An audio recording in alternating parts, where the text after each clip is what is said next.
Hi guys, Mike back again with another board game video, actually another little storage update video. This is a follow-up to the Marvel Legendary video that I did a couple of videos ago, and I just want to introduce you to a couple more games. One of them has been out for about a year, one of them is brand new, and I just wanted to show you how I go about storing these card games. So the one that came out a year ago, Legendary Encounters, an alien deck building game.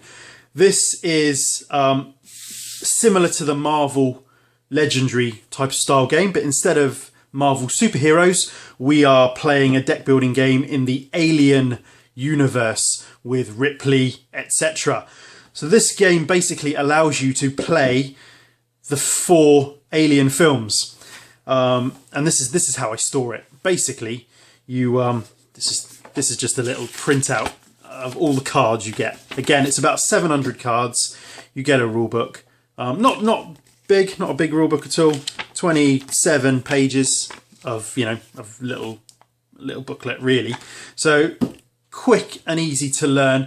It's one of those games that's easy to learn, but tactically, it's really challenging. So I mean, there are elements of there is a tactical nature to it. But also, because it's a deck building game and you're drawing cards, it is quite luck based as well. I mean, if you draw some terrible cards in the first few turns, you can die pretty quickly. And clearly going up against the alien, death happens quite a bit, as you might imagine. So with these games, basically all I did was copied the storage you actually get with the game. When you get the game, you get a little cardboard channel that holds your play mat, your game mat, and then the cards are both sides. You get all of these blocks of foam. So basically what I did was made a surround. I put a base in, a black base to the box, you can see, and then basically got poster board, glued 2 bits together, flat together, so the white bits are glued together, and then the black is the exterior, and I made the channel to hold the gaming mat and basically 2 channels to hold the cards, and that's it basically. And that's what I've done with the other game too, which I'll show you in a sec. And then basically we just split the cards up. So I'll show you again. I've done my old little thing, made my own dividers with an appropriate kind of font. It's kind of an alien-ish type font, or that suits the nature of the game. So basically you choose a mission, a location effectively. So you've got the Nostromo from Alien, and Hadley's Hope from Aliens, Fiorina Fury 161 for Alien 3, and the Auriga for Alien Resurrection. So you get to play all the games. So you pick a location, which tells you all the nasty stuff that happens to you. So that's really cool. And then basically you pick your characters. So these are all the characters you can pick, that you build a deck with, and then collect the cards within the deck. So I'll show you. So basically, as a player of the game, you can choose to be a commander, a Wayland Yutani executive, a gunner, a medic, a mercenary, a priest, a researcher, a scout, a synthetic, or a technician. So you're one of these avatars basically, and then you draw cards as you play the game, or buy cards I should say, to give you better abilities effectively. So for example, we've got our Nostromo crew, so you get Captain Dallas, and you're able to buy these cards as you go through, and they give you special abilities, being able to recruit more cards or attack enemies. So I mean, you've got all the main characters basically. So we got for the Nostromo, you get Captain Dallas, Parker, Lambert, and Warrant Officer Ripley. For Aliens, you get Bishop, Hicks, obviously Lieutenant Ripley, and Hudson.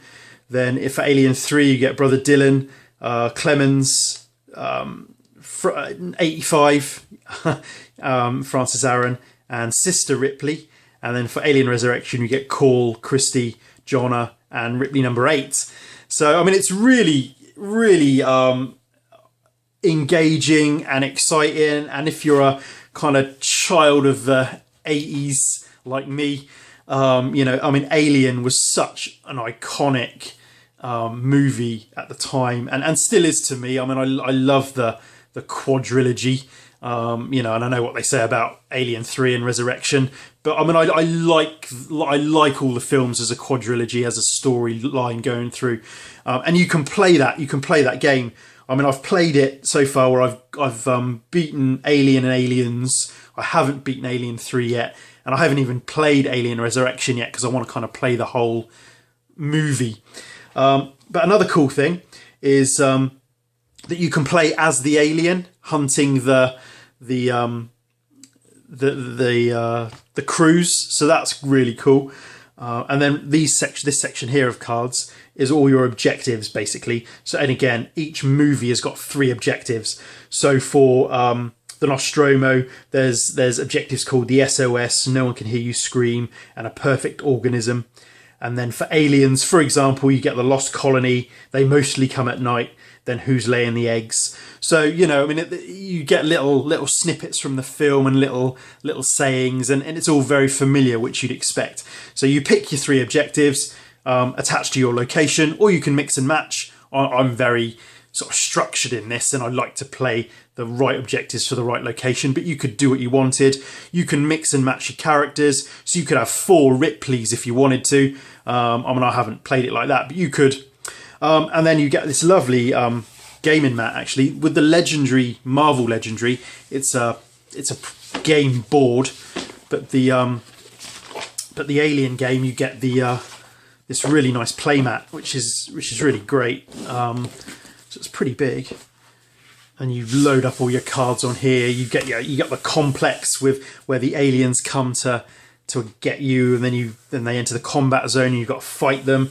You've got your HQ section here where you deal out cards from your barracks so you can recruit new cards and fight. There's a hatchery, so you could get attacked by a face hugger, which then eventually turns into a chest burster and you die immediately. And obviously aliens, the strikes, they're attacking you as you go through. And then there's a hive of aliens or enemy cards that flip through, like I said, that come and attack you. And then you've got your objectives up here. So it's all really, really nicely laid out. You've got elements on the game mat for disposing cards as well, sort of used cards.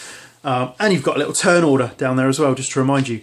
Like I say, with that, once you've got the basics, the gameplay is extremely simple, but the tactics and what to do next is more difficult, and it can go downhill quite quickly, and often does. So that's Alien. And if I was to ask any of you who might be children of the 80s, early 90s,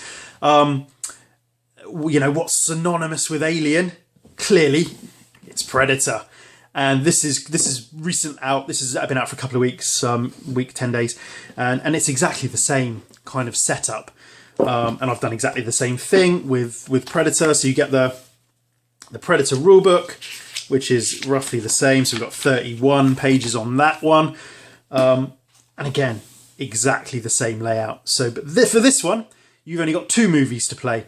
So you get objectives, 3 objectives for Predator and 3 objectives for Predator 2. And you get your 8 main characters for the 2 movies. So in Dutch's team for Predator, you clearly get Dutch, and you get Blaine, Dylan and Mac. And then for Predator 2, you get Harrigan, obviously, and Danny, Keys, and Lambert. So, and again, you get 2 objectives with this one. So you got the Valverden jungle for Predator, and the streets of Los Angeles for Predator 2. And again, you can just play out the movies, which is really, really cool. There's 2 parts of this game, because both games cost the same amount of money, and you might feel like you're getting shortchanged with this game because there's only 2 movies as opposed to 4 movies in the Alien series.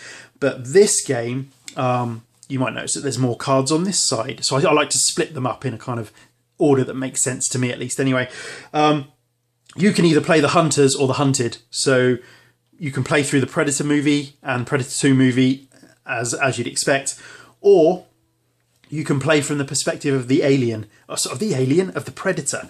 So you've got basically recruiting cards that you can then play the alien. So you've got your city hunter, your elder hunter, gunslinger hunter, jungle hunter, and primeval hunter. So you've got you can play these characters and then go up against Dutch and Mac and Dylan.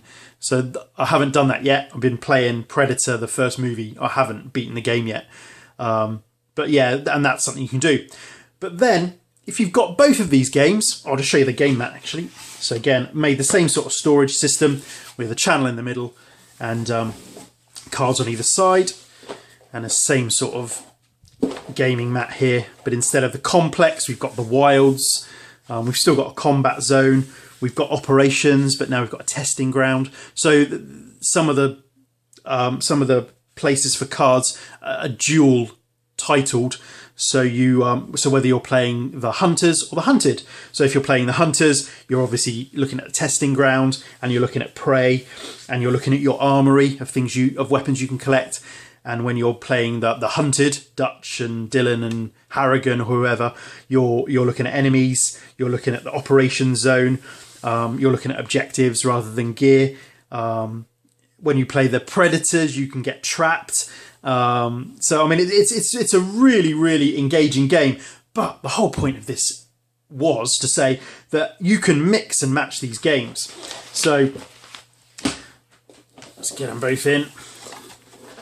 So like I say, you can mix and match both games. So you can have aliens hunting predators, you can have predators hunting aliens, and have all world of fun. I mean, the options with these two games are absolutely amazing, and they are, like I say, synonymous for me. I mean, they just go hand in hand for me. And I mean, like I said, I really do enjoy all of those sorts of films. I enjoy all the Alien films and both Predator movies, and I like the Alien versus Predator movies and all the other little spin-offy ones as well. I mean, they've all got some sort of merit in my mind anyway. I do enjoy them. So, I mean, these games were an absolute no-brainer. I've really, really enjoyed the Alien side of things. Like I said, I've not beaten Alien 3 or Resurrection yet. But as this was new, I started playing this, and I can't get past Predator at the moment. So I've had some close calls, but not quite. Anyway, so that's it. That's Legendary Encounters, Alien and Predator. They say that they're going to be bringing out expansions for these games, because I mean, with the Marvel Legendary game, they've brought out multiple expansions. There's several expansions, as I explained in the previous video. So I mean, obviously there's for Predator, there's more characters that we could potentially see. So yeah, I mean, I'm not sure what they're going to do, and clearly, I mean, there's a fifth Predator, fifth Alien film on the cards, isn't there? So maybe we'll see the fifth movie come into sort of being in the box game. So that's it. These are two of my favourite games. I really enjoy these games and how they play and how they work and how they integrate. Fantastic stuff. And that's it for me for now. So I'll catch you on the next one. Cheers, guys.